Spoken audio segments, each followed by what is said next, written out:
नाशिक जिल्ह्यात मालेगाव तालुक्यातील डोंगराळी या गावात 3 वर्षीय यज्ञा या चिमुकलीवर झालेल्या अत्याचार आणि निर्घृण हत्येच्या भयंकर हादरवून टाकणारी घटना 16 नोव्हेंबर रोजी घडली। यातील मुख्य आरोपी विजय खैरनार या नराधमाला जलदगती न्यायालयात सरकारच्या मार्फत खटला चालवून फाशीची शिक्षा द्यावी अशी मागणी करत बुधवारी मंगलमुखी किन्नर चॅरिटी ट्रस्ट आणि माहिती अधिकारी कार्यकर्ता महासंघाच्या वतीने जिल्हाधिकारी कार्यालयासमोर धरणे आंदोलन करण्यात आले।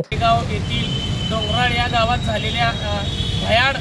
भयाड म्हणण्यापेक्षा खतरनाक झालेल्या जे काही घटना आहे त्या घटनेच्या निषेधार्थ आज या समाजात तृतीयपंथींना फक्त म्हणजे गुंडगिरी किंवा गुन्हेगारी अशी ओळखली जाते, परंतु आज त्या सगळ्या ह्याला नाव खोडून काढण्यासाठी आज अनेक तृतीयपंथी एकत्र येऊन त्या चिमुकल्या बाळाच्या न्यायासाठी आज एकत्र येऊन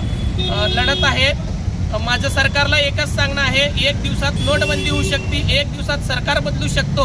तर एक दिवसात फास्ट ट्रॅक कोर्टात चालवून या मुलीच्या अत्याचार केलेल्या नराधमाला का फाशी होत नाही? ही सरकार झोपलेली सरकार जागा करण्यासाठी आज स्त्री आणि पुरुष झाला, आज तृतीयपंथी